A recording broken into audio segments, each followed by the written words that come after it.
بھئی صحابہ جیسا ایمان لاؤ کا مطلب کیا ہے کہ صحابہ کو پیر مانو، صحابہ کو آئیڈیل مانو، صحابہ کو مقتدا مانو، صحابہ کو امام مانو، صحابہ کو اپنا پیشوا مانو۔ تو جو آدمی صحابہ کا نام سنے سینے میں ٹھنڈ پڑے، جو صحابہ کا نام سنے پھول کی طرح چہرہ کھل اٹھے، جو صحابہ کا نام تمہارے منہ سے سنے اور کہے سبحان اللہ، کس جماعت کی بات کی ہے؟ وہ صحابہ میرے پیر ہیں، صحابہ میرے مرشد ہیں، صحابہ میرے امام ہیں، صحابہ میرے مقتدا ہیں، صحابہ میرے پیشوا ہیں، سمجھ لو مومن ہے۔ اور جو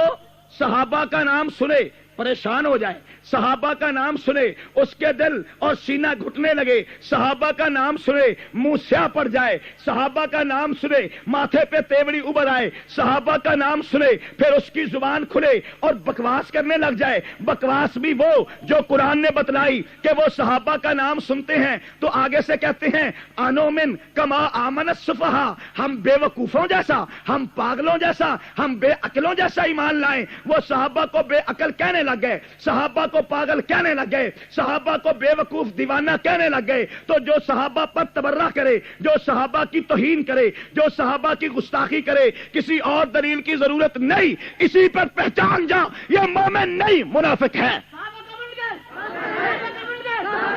تو تمیز،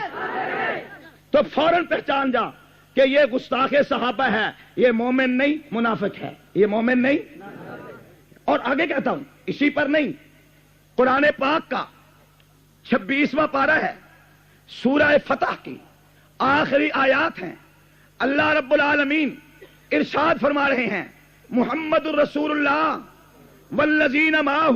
محمد صلی اللہ علیہ وسلم اللہ کے رسول ہیں اور آپ کے ساتھی جو صحابہ ہیں، اشداء علی الکفار رحماء بینہم، کافروں کے لیے سخت ہیں، آپس میں شیر و شکر ہیں، کبھی سجدے میں ہیں، کبھی رکوع میں ہیں، اللہ کی رضا کے حصول کے لیے سرگرم عمل ہیں۔ یہی وہ لوگ ہیں جن کے تذکرے توریت میں تھے، یہی وہ لوگ ہیں جن کے تذکرے انجیل میں ہیں۔ کذر ان اخرج شطأہ، ان کی مثال ایسے ہے جیسے کسان نے ہل چلایا، پانی دیا، زمین تیار ہوئی، بیج ڈالا، پھر اس میں سے کونپل نکلی، وہ آہستہ آہستہ ایک تناور درخت بن گئی، باغ بن گیا، باغیچہ بن گیا، اور پھر فصل تیار ہو گئی۔ وہ کاشت کرنے والا، وہ دن رات محنت کرنے والا، وہ دن رات ہل چلانے والا اپنی تیار فصل کو دیکھ کر یوجب الذرہ خوش ہوتا ہے، یوجب الذرہ۔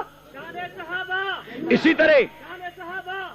طرح آمنہ کے لاء صلی اللہ علیہ وسلم نے مکہ کی بستی میں لوگوں کے دلوں پہ محنت کی، ایمان کا بیج ڈالا، آپ نے ان پر توحید کا ہل چلایا، کفر و شرک کی گندی بوٹیاں اکھاڑ کر باہر پھینک دی، دین اسلام کی اخلاقیت اور روحانیت کا سپرے کیا، عمدہ اخلاق و اعلیٰ کردار کے مالک لوگ پیدا کیے، محنت کی۔ ایک وقت تھا ایمان کا بیج دلوں میں جا رہا تھا، آہستہ آہستہ کونپلیں نکل رہی تھی، جس طرح کونپلیں نکلتی ہیں، جانور چونچ سے کاٹ لیتے ہیں، کچھ جانور پاؤں کے نیچے مسل دیتے ہیں، اس وقت کاشتکار کسان اپنی فصل کی حفاظت کرتا ہے۔ اسی طرح چھپ چھپ کر لوگ کلمہ پڑھ رہے تھے، ایک وقت تھا کلمہ پڑھ رہے تھے تو جان مصیبت میں تھی، کلمہ پڑھنا